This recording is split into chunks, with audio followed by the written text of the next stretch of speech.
And we want to help answer some of your questions about getting the COVID-19 vaccine and treatment for it. Yeah, we've invited Dr. Jason Pickett with Austin Public Health on this morning to help answer some of those questions. Good morning, Dr. Pickett. We want to start here. Does APH still think that we will run out of ICU beds today? Good morning and thanks so much. That's a tough question to answer because the ICU bed capacity, this varies on an hourly basis. But our numbers yesterday showed us that we had 185 COVID-19 patients in ICU beds in our area. The hospitals gave us a number for 200 beds for COVID-19 patients. That's not exactly a finite number, but what happens is as more COVID-19 patients get into ICU beds, they start crowding out these patients with other ICU conditions. So the heart attacks, the strokes, the severe infections, those kinds of things. So we're extremely close to that threshold that the hospitals said that they could manage with COVID patients. So which patients are heading over to the overflow field hospital at the Austin Convention Center? The alternate care site is there to take care of patients who have lower to medium acuity, which means that they're not ICU level care. They're not critical care patients. However, they are on their road to recovery, if you will, not yet well enough to go home or to a nursing home, still requiring oxygen, still requiring some medications. So by decompressing some of these lower acuity patients from the hospitals, that enables them to make room for sicker patients. We know that Austin Public Health has this vaccination site in Northeast Austin, and on Monday, people started showing up and waiting in line. They did not have appointments. They were not pre-screened. They wanted the vaccine, and APH let them get it out of what one of your health director called a common courtesy. Why did APH let them get that, given the very low supply of vaccine right now? Well, our first and foremost, our priority is getting the vaccine into as many arms as we possibly can to try to stop the spread.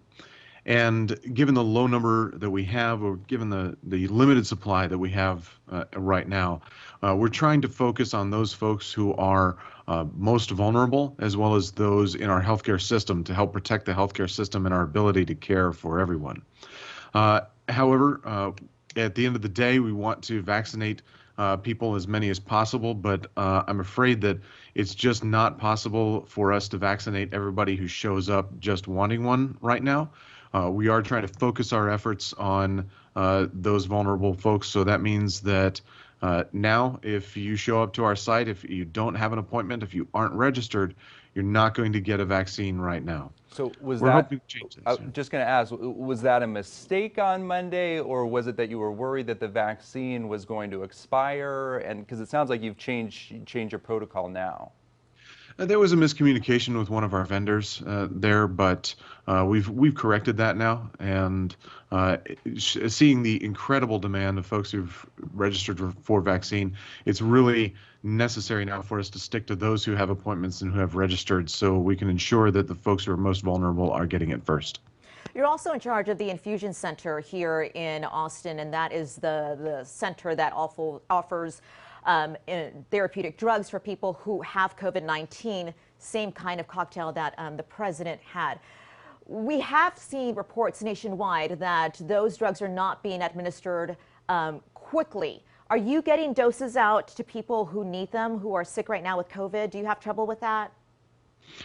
We're getting out as many as we can. I'll tell you, the demand far outstrips our supply, but I'm really proud of the work that the team has done to set this resource up. We're expanding our capability every day.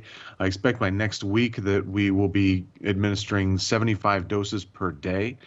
This has been a terrific partnership with the governor, with the Texas Division of Emergency Management, and with our CATRAC, our Trauma Regional Advisory Committee, as well as the hospitals who have helped us supply this drug for patients.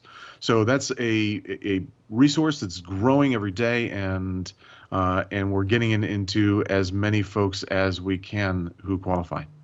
Can I just ask you one more question? We heard a little bit about the possibility of 4 more of those vaccination hubs opening up very soon.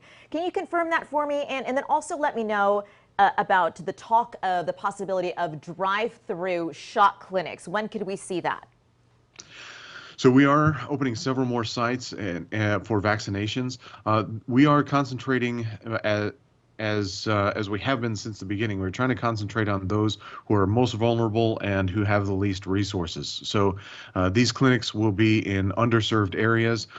We've noticed that our communities of color, of course, have suffered a disproportionate amount at this virus, and so we are focusing that vaccination efforts in those communities where people have more vulnerability, more poverty, more hunger, less medical care.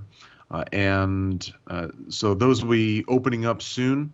And as far as a drive-through site, there are particulars about this vaccine that make a drive-through site somewhat challenging. We have found, however, with our large administration site that we can move patients through just as fast as we can with a drive-through site. All right. Dr. Jason Pickett with Austin Public Health, we so appreciate you taking the time to talk with us this morning. Thank you all so much, and good luck with your day. Thank you. You too.